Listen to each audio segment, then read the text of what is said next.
గోల్కొండకి reach అయిపోయాము. Maximum నాకు తెలిసి 1 అవర్ పట్టొచ్చు. సో, ఓన్ వెహికల్ మీద వచ్చాము. ట్రాఫిక్ అయితే ఫుల్‌గా ఉంది. హాలిడేస్ అయినా మేము ఖాళీగా ఉంటదనుకున్నాము. గోడలు చూడండి ఎన్ని అడుగులుంటాయో నాకు తెలీదు గానీ, శత్రువులు కూడా పైకెక్కడానికి కష్టపడుతూ ఉంటారు. సో, చాలా పెద్ద పెద్ద రాళ్ళండి ఎంట్రన్స్ గేటు. నేను ఇంకా ఎంట్రన్స్‌లోనే వచ్చేసిందేమో అనుకున్నాను. మధ్యలో చాలా ఊరుంది. కొంచెం ఊరనేది ఉంది గోల్కొండ మెయిన్ గోడ దాటిన తర్వాత ఆ ఊరు కొంచెం లోపలికి వెళ్ళిన తర్వాత మనకి గోల్కొండ కోట అనేది వస్తుంది. నాకు తెలిసి రాజుగారి టైంలో కూడా చిన్న చిన్న ఊర్లు ఉండుంటాయి, ఇల్లులు ఉండుంటాయి. సో ఇప్పుడు ఆ ఇల్లులన్నీ పోయినాయి. ఇప్పుడు అన్ని మేడలు వచ్చేసినాయి.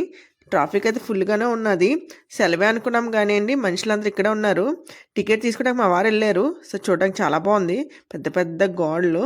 ఇందుకీ మేము చార్మినార్ నుంచి ఇక్కడ గోల్కొండకి ఎందుకు వచ్చామనుకుంటున్నారు? మా అమ్మాయి టెక్స్ట్ బుక్లో గోల్కొండ కోట గురించి ఉందంటే అండి, సో తనకి టెక్స్ట్ బుక్లో చూసే కన్నా రియల్గా చూపిస్తేనే పిల్లలకు కొంచెం ఇంకా ఇన్ఫర్మేషన్ అనేది గ్యాదర్ చేసుకుంటారని మేము వచ్చాము. సో టికెట్ వస్తే నాకు మా వారికే తీసుకున్నాము. మా అమ్మాయికి ఫ్రీ. ఈ లొకేషన్ వచ్చేసరికి ఎంట్రన్స్ గేట్ దగ్గర ఉంటుంది, పెద్ద పెద్ద డోర్ల దగ్గర.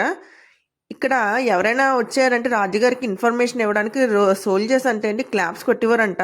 ఆ సౌండ్ కోట పై వరకు వినిపించి రాజుగారి గది వరకు పిరంగి స్టార్టింగ్లోనే పెట్టేశారు. ఇంత పెద్ద రూమ్లేండి, పెద్ద పెద్ద రూమ్స్. ఇక్కడ వచ్చేసరికి వెపన్స్ పెట్టేవారంట. అండ్ జైల్లో ఖైదీలు. ఇంకా భక్త రామదాస్ గారి జైలు కూడా ఇక్కడే ఉందండి. అవన్నీ నేను నెక్స్ట్ వీడియోలో షేర్ చేస్తాను. Subscribe my channel.